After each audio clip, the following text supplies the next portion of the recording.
In the gilded winter of 1888, the city of Vienna was haunted. A series of impossible crimes plagued the highest echelons of society. A state secret stolen from a locked room, a priceless jewel vanished from a guarded vault, an archduke silenced in his fortified bedchamber. The only clue ever was a single muddy footprint left on a pristine floor, as if the perpetrator had walked barefoot from a forgotten grave. They called him the Ghost of Vienna. But the truth, buried in the private ledgers of a disgraced physician, reveals the ghost was not one man. They were a guild, and their only crime was that they were asleep. Before we descend into the twilight of the mind, understand this. This channel is not for the well-rested. We peel back the eyelids of history to show you the nightmares hiding in plain sight. If you prefer the comfort of the waking world, turn away now. But if you have the courage to see the monsters that walk when the world is dreaming, then subscribe. Prove you are truly awake. What transpired at the Gradenko Clinic was not a medical failure. It was the most terrible success of a new and frightening science. The systematic weaponization of the human subconscious. The perfection of the untraceable agent, forged in the depths of sleep and disguised as compassionate care for the city's most troubled minds. Our story unfolds in Vienna, the heart of a dying empire. A city of waltzes and whispers, of radical new theories of the mind clashing with rigid ancient traditions.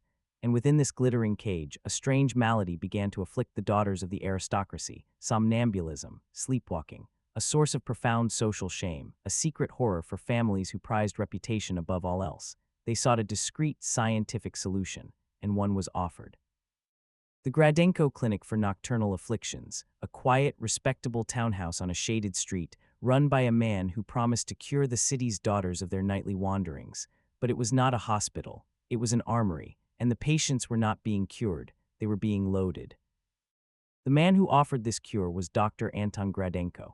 He was a whisper in Vienna's medical circles, a man whose theories on hypnosis and subconscious states had been dismissed as radical and dangerous by the university establishment. To the desperate families who sought his help, he was a savior. He had kind, empathetic eyes, a soft, reassuring voice, and a bearing of profound, paternalistic calm. He never spoke of illness, only of untapped potential. He believed the subconscious mind was not a place of chaos, but a pristine, powerful wilderness, and the sleepwalker was not sick, but was simply a native of that wilderness, unburdened by the clumsy maps of morality and fear that governed the waking self. His associate was a man who seemed to have no self at all. Herr Vogel was the clinic's physical therapist. A former circus acrobat and strongman, he was a man of immense physical grace and absolute silence. His face was a stoic, unreadable mask, and he moved through the plush corridors of the clinic with a predatory quiet. Where Gradenko cultivated the minds of his patients, Vogel sculpted their bodies. He was the one who taught them, in their waking hours, the therapeutic exercises of balance, stealth, and dexterity that would later become the tools of their nocturnal trade. The Gradenko Clinic itself was a masterpiece of deception. The ground floor was a sanctuary of calm. Plush velvet chairs, tasteful art, the gentle scent of chamomile and lavender. It was a place designed to soothe the frayed nerves of Vienna's elite, but the true work was done elsewhere. The attic had been stripped bare and transformed into a gymnasium for ghosts. It was a labyrinth of taut ropes, balance beams, and intricate practice obstacles. Shelves were lined not with medicine, but with dozens of different locks, safes, and puzzle boxes. It was here that Vogel conducted his physical therapy, training the girls' bodies in the language of infiltration. The basement was Gradenko's domain. It was a series of soundproof chambers, each containing a single, ornate bed, but the rooms were filled with strange humming machines, polished brass metronomes that ticked in complex, hypnotic rhythms, and intricate clockwork devices that projected swirling patterns of light onto the ceilings. This was the conditioning chamber, where Gradenko would guide his patients into deep, suggestible hypnotic states, preparing their subconscious minds for the tasks to come. To perfect his methods, Gradenko needed an expert from the world he intended to plunder. He sought out Klaus Richter, a master locksmith whose name was a legend in Vienna. Richter was a genius, a man who believed any lock was simply a puzzle waiting for the right mind to solve it. But he was also a man of immense professional pride and dwindling finances. Gradenko did not approach Richter as a criminal. He approached him as a fellow scientist. He invited him to the clinic, praised his artistry, and presented him with a fascinating theoretical problem. Herr Richter, Gradenko began, his voice a murmur of intellectual flattery, I am studying the power of subconscious muscle memory. I believe a person can be taught a complex physical task in a waking state, and then be guided to execute it perfectly in a state of somnambulism, free from the waking mind's anxieties. I need the most complex tasks imaginable. I need your art. Would you be willing, as a paid consultant, to design a series of puzzles for my patients, to teach me the theory of your craft, so that I may test the limits of the human mind? Richter was captivated. The challenge was irresistible. A chance to prove his art was not just a trade, but a science.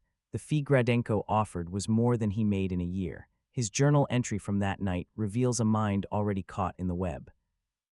November 4, 1888. I have accepted a commission from a Dr. Gradenko, a most peculiar but brilliant man. He wishes for me to act as a consultant on what he calls subconscious dexterity transference, a theoretical exercise of the highest order. He speaks of muscle memory as a language the sleeping mind can speak fluently, if only given the right vocabulary. My task is to provide that vocabulary. To design puzzles of increasing complexity for his patients to solve in their sleep. A harmless study, of course, confined to the clinic, but the sheer audacity of the premise, to pick a master lock without the conscious mind present, it is a problem worthy of my skills. I begin tomorrow. The clinic's reputation grew by word of mouth in the gilded cage of Viennese high society. It became the secret, shameful solution for families afflicted with a wandering daughter. The Baroness von Hessler sent her 17-year-old daughter, Liesel, a girl whose nightly sojourns had become a terrifying family secret. Major General Falkenheim, a man whose rigid public discipline was a mask for his chaotic home life, discreetly committed his daughter, Katerina, after she was found one morning asleep in the palace gardens. They came to the clinic as broken, anxious girls, their waking hours filled with shame and confusion. The public face of their cure was remarkable. After a few weeks under Gradenko's care, the girls would return to their families for supervised visits. They appeared calmer, more serene. The dark circles under their eyes were gone. They spoke of Dr. Gradenko's kindness, of Herr Vogel's calming exercises, of the deep, restful sleep they were finally achieving. The families, relieved beyond measure, saw only success. They did not see what was happening after their daughters fell asleep. The first mission was a simple test. Liesel von Hessler, a girl known for her delicate, almost fragile disposition, was the subject. In a deep hypnotic trance, Gradenko planted a simple suggestion in her subconscious mind. He showed her a detailed floor plan of a rival baron's townhouse. He gave her a key, not a physical one, but a sequence of actions, a specific number of steps, a series of turns, the location of a loose floorboard. The target was a specific, unimportant letter left on the baron's desk. "Tonight, Liesel," Gradenko's voice murmured, as the metronome ticked in its steady, lulling rhythm, "you will take a quiet walk, you will retrieve the letter, you will feel no fear, you will leave no trace, you will remember none of it, it is just a dream." That night, a silent figure dressed in simple, dark gray slipped from a side door of the Gradenko Clinic. Liesel moved through the sleeping city not like a girl, but like a creature of the night, her movements fluid and sure. The therapeutic exercises with Herr Vogel had transformed her. She scaled a garden wall with an acrobat's grace, moved across a gravel path without making a sound, and picked the lock on the study window using a technique taught to her by Richter, a technique she had practiced for hours in her waking life as a dexterity puzzle. She entered the house, navigated the darkened rooms with unerring precision, retrieved the letter, and returned to the clinic. She was back in her bed before dawn, leaving behind only a single muddy footprint on the polished parquet floor from a patch of damp earth she had crossed in the garden. The next morning, she awoke feeling refreshed and calm, with no memory of her journey, only the vague, pleasant sensation of a peaceful dream. When the Baron discovered the theft, Vienna had its first whisper of the ghost. Gradenko was not a thief, he was a broker. The letter was of no value to him, but it contained mildly embarrassing gossip that a rival courtier was willing to pay a small fortune for. The missions escalated. Katerina Falkenheim, the general's daughter, was tasked with a far more complex infiltration. Her target was a military strategist's office, her objective a set of preliminary deployment maps. Her waking therapy had involved weeks of tutelage from Klaus Richter on the intricate workings of a new, high-security Biedermeier safe. In her sleep, she executed the complex series of turns and pressures flawlessly, her fingers, trained to be sensitive and strong, working the dial with an expert's touch. The maps vanished. The ghost had struck again, this time at the heart of the Empire's military. Klaus Richter, the locksmith, began to harbor terrible suspicions. The puzzles Gradenko commissioned were becoming alarmingly specific, mirroring the security systems of Vienna's most powerful men. When he read in the papers of the impossible theft from the strategist's office, from a safe whose design he recognized as his own, a cold dread settled in his stomach. He confronted Gradenko, his voice trembling with a mixture of fear and professional outrage. "Doctor, these puzzles. They are not theoretical anymore. The safe at the ministry, that was my design. The lock on the Baron's window, I taught you its flaw. What is happening?" Gradenko met his fear with his signature, disarming calm. "My dear Herr Richter," he said, his voice a soothing balm of reason, "you are letting your imagination run wild. Do you truly believe these troubled, delicate girls are capable of such feats? It is a coincidence. A fascinating one, I admit, that speaks to the universal archetypes of security and intrusion. My work is purely clinical. I am healing these young women, freeing them from their anxieties." He then produced a bank draft for a sum so large it silenced Richter's protests. Richter took the money. He told himself it was a coincidence. He became a willing accomplice, his pride and his poverty blinding him to the truth he already knew. The only person inside the clinic who saw the full picture was a young maid named Eva. She was invisible to the doctors and the patients, a ghost in her own right. She saw the girls, awake and anxious by day, practicing strange, silent acrobatics in the attic with Herr Vogel. She saw them return from the basement sessions with Dr. Gradenko, their eyes placid and strangely empty. And she heard the whispers. In the dead of night, she would hear the clinic's side door creak open and shut. She would find traces of mud on the pristine floors the next morning, mud that did not belong to anyone who had entered through the front door. One night her curiosity overcame her fear. She hid in a linen closet overlooking the main staircase. She watched as Dr. Gradenko descended from the conditioning chambers with Liesel von Hessler. Liesel's eyes were open, but she was not awake. She moved with a liquid grace that was utterly unlike her waking self. Gradenko spoke to her in a low, continuous murmur, not as a doctor to a patient, but as a handler to a prized animal. He adjusted the collar on her simple gray dress, handed her a small leather pouch of tools, and whispered a final instruction. "The jewel Liesel, as we practiced, a dream of beauty." He opened the side door and she slipped out into the Vienna night. Eva watched from the darkness, her heart pounding. She had not witnessed a treatment. She had witnessed a deployment. The Gradenko Clinic was no longer just a service for hire. It was becoming a shadow agency, a weapon wielded by the most powerful and ruthless men in the empire. Gradenko's ambition had outgrown simple theft. He was now a broker of influence, a sculptor of political futures. His final and most audacious commission came from a cabal of old guard aristocrats whose power was threatened by a young, reformist archduke. They did not want his secrets. They wanted his silence, permanently. The instrument chosen for this task was Katerina Falkenheim. She was Gradenko's masterpiece. Her father's military discipline had given her a baseline of physical and mental resilience that made her the perfect vessel. Her waking therapy entered a new, terrifying phase. Herr Vogel no longer taught her simple acrobatics. He taught her the anatomy of a sleeping house, the precise weight required to move across a creaking floorboard, the exact pressure to apply to a sleeping man's throat. In her sessions with Gradenko, she was not just conditioned for stealth. She was given a small, ornate vial filled with a clear liquid. "A powerful new sedative, my dear," Gradenko's voice soothed. "For the most troubled minds, a single drop in a glass of water brings a permanent peace, a mercy." He was teaching her how to murder, but framing it as an act of healing. Eva the maid was now a spy in her own home. She watched Katerina's intensified training with a growing, sickening dread. She knew a threshold was about to be crossed. One night, hiding in the cold air of a service duct, she overheard the final briefing. She heard Gradenko's hypnotic voice murmuring the target's name, Archduke Albrecht. She heard the date, the method, a single drop from the vial into the water carafe by his bed, and the trigger. See, that would activate the final sequence of the mission, bring him peace. Eva felt the world tilt on its axis. This was no longer about theft. She was standing on the precipice of a state-sponsored assassination, carried out by a girl who would never even know she was a killer. Eva knew she could not go to the city guard. Who would believe a maid's hysterical story against a doctor patronized by half the aristocracy? There was only one other person who knew enough to be terrified, one other person whose soul was already stained by complicity, Klaus Richter, the locksmith. She found him in his workshop, a man drowning in his own genius, surrounded by locks he could no longer look at without seeing the ghosts of his choices. When Eva, a frantic girl in a simple maid's uniform, began to speak, he tried to dismiss her. But she did not come with accusations. She came with facts. She described the tools she had seen. She described the training in the attic. She described Katerina's vacant, post-hypnotic stare. Richter's bluster crumbled, replaced by a gray, sweaty fear.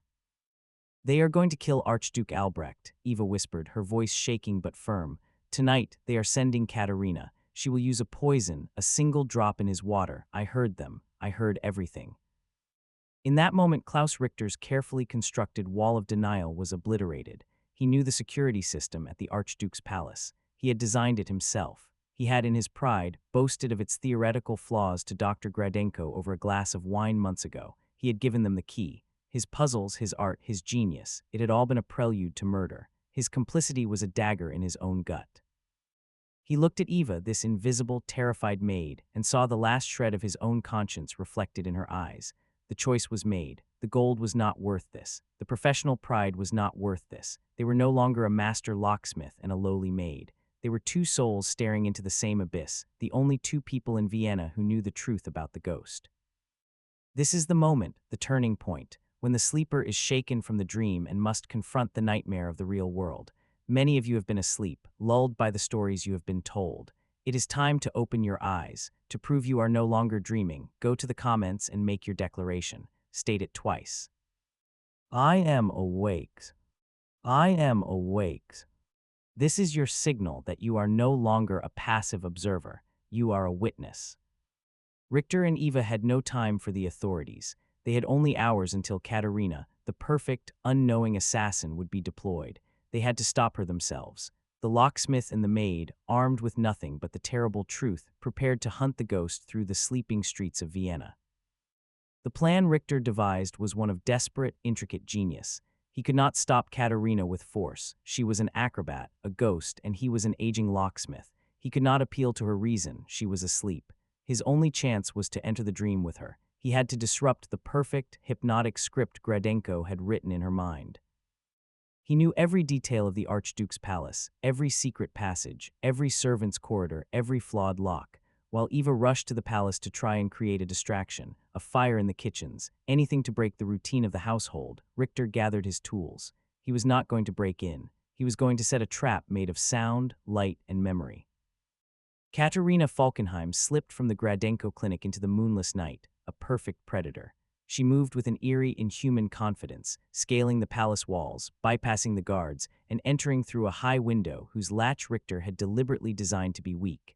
She moved through the darkened halls like a phantom, her subconscious mind following Gradenko's map flawlessly. But as she reached the corridor leading to the Archduke's chambers, the script was broken. From a side room, a single, clear note from a music box began to play. It was a simple German lullaby, a melody Richter knew was Katerina's childhood favorite, a detail he had coaxed out of a gossiping former Falkenheim governess months ago. For a normal intruder, it would be a startling but meaningless sound. For Katerina's hypnotized mind, it was a profound dissonance, an unexpected variable. She froze, her body rigid, her vacant eyes showing a flicker of confusion. The dream was stuttering. She pushed on, her conditioning overriding the confusion. She entered the antechamber to the Archduke's room. There, Richter had set his second trap. He had replaced the portrait of the emperor with a large, ornate mirror. As Katerina passed, she saw her own reflection for the first time on a mission. She saw not a ghost, but a girl in a simple gray dress, her face a blank mask, her eyes empty. The sight of herself, this unknown, soulless automaton, was a powerful shock to the system. She staggered, one hand rising to her own cheek, a gesture of profound, dawning horror. She reached the Archduke's bedchamber. The room was silent. The Archduke was asleep. Eva's diversion had failed. The fire had been quickly extinguished. On the bedside table sat the crystal carafe of water. Katerina's hand, holding the small vial, rose automatically. Her programming was deep, powerful, and reasserting control. But as she reached for the carafe, a final, brilliant trap was sprung. From beneath the bed, Richter activated a small, custom-made magic lantern. It projected a single, shimmering image onto the opposite wall, a swirling, chaotic pattern of light, the exact pattern Gradenko used in his conditioning chambers, but spinning in the reverse direction. At the same time, from a speaker hidden in the canopy of the bed, a voice whispered, not Gradenko's soothing baritone, but Richter's own, sharp and commanding. He spoke a single word, a countercommand he had prayed would work, based on his limited understanding of Gradenko's methods. Awaken. The combination of the reversed light pattern, the lullaby echoing in her mind, the sight of her own reflection, and the sharp, unexpected command was a cataclysmic psychic event. Katerina screamed, not a sleeper's mumble, but a full-throated, waking scream of pure terror and confusion. The vial dropped from her hand, shattering on the marble floor. She looked at the sleeping archduke, at the shattered glass, at her own hands, and the full, horrifying weight of what she was about to do slammed into her consciousness. The dream was over. The nightmare had just begun. The archduke awoke. The palace guards burst into the room. They found not a phantom assassin, but a hysterical, weeping 17-year-old girl and a locksmith emerging from under the bed. The perfect, untraceable crime had become a very loud, very public, and very messy scandal. The collapse of Dr. Gradenko's enterprise was as silent and swift as one of his own agents. The scene in the Archduke's bedchamber was not treated as a simple crime. Archduke Albrecht, a shrewd and paranoid man, immediately understood that he was looking at the answer to Vienna's ghost. He saw the weeping, shattered girl, the exhausted locksmith, and the residue of a political assassination attempt of terrifying sophistication. Within the hour, while Katerina was sedated and Richter was held in protective custody, the Imperial Guard descended upon the Gradenko Clinic. They found a place scrubbed clean of its masters. Dr. Gradenko and Herr Vogel were gone, vanished as if they had never existed, but they had left their laboratory behind. The guards found the attic gymnasium, a silent playground of ropes and locks. They found the basement conditioning chambers, with their metronomes still ticking softly, their light projectors still holding the faint, swirling patterns of control. And in a hidden safe, they found Gradenko's ledgers, meticulous, scientific accounts of each girl's progress, her missions, and the payments received. The ledgers listed the services rendered, but the clients were identified only by cryptic symbols and codes. The evidence was absolute, but the trail to the top was deliberately broken. The cover-up began immediately. A special commission on state security, convened behind closed doors, was formed. Its members were the very same aristocrats who had hired Gradenko. Its true purpose was not to find the truth, but to bury it. Katerina Falkenheim was declared mentally unsound, a victim of profound hysteria and delusion. Her confession, a fractured, dreamlike recollection of her nocturnal missions, was dismissed as the fantasy of a sick mind. Her powerful family, desperate to avoid a scandal that would ruin them, readily agreed to her commitment. She was sent to a private asylum in the remote Alps to live out her days in a quiet, medicated haze. The perfect assassin retired to a gilded cage. Klaus Richter became the state's most dangerous liability. He told the commission everything. He explained the science, decoded the missions, and most dangerously named the men he suspected of being Gradenko's patrons. A week later, the official report stated that Klaus Richter, overwhelmed by guilt for his role in the hysterical plot, had taken his own life in his cell. His testimony was sealed, his name disgraced. Eva the maid simply ceased to exist. There was no record of her employment at the clinic. No one at the palace remembered her visit. She vanished from the city, a ghost erased by ghosts. With the key witnesses silenced or discredited, the commission released its official findings. Dr. Anton Gradenko was a brilliant but rogue charlatan who exploited the anxieties of Vienna's elite. He had used hypnosis to convince a few suggestible girls that they were master thieves, likely to extort money from their families. The ghost of Vienna was declared a case of mass hysteria. Fueled by a few petty, unrelated burglaries, the attempt on the Archduke's life was the tragic culmination of a sick girl's fantasy, manipulated by a disgraced locksmith seeking fame. The story was neat, plausible, and it protected everyone who mattered. The other girls of the guild were quietly recalled by their families. They were living, dormant weapons, a source of unimaginable terror and shame. They were locked away on remote country estates, hidden from society, their strange, terrible skills slowly fading, their dreams forever haunted by walks they could not remember taking and actions they could not comprehend. Dr. Gradenko was never found. He became a legend in the secret underbelly of European espionage, a ghost story whispered by spies and assassins. Some said he fled to the Ottoman Empire, others to America, taking his monstrous science with him.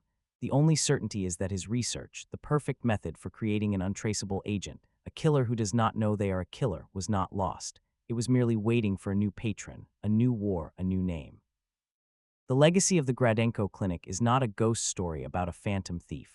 It is the perfection of the invisible leash. Dr. Gradenko's true genius was in understanding a terrifying principle. You do not need to break a person's will if you can bypass it entirely. He proved that the most effective prison is the one the prisoner doesn't know they are in, and that the perfect soldier is the one who believes they are at peace. The world chose to remember the ghost of Vienna as a romantic mystery, a footnote in the twilight of an empire. It was a more comfortable story than the truth, that a science was born which could turn daughters into daggers, and that the highest levels of society, then as now, would sacrifice anyone and anything to bury their complicity. Do not comfort yourself that this is a relic of gaslight and empire. Gradenko's science has not vanished. It has been perfected. It has been automated. The clinic is the device in your pocket. The hypnotic metronome is the endless, rhythmic ping of notifications. The swirling lights are the infinite scroll of the feed, designed to lull your conscious mind into a state of passive, waking slumber. The missions are no longer so grand as assassination. They are smaller, more numerous, and a million times more effective.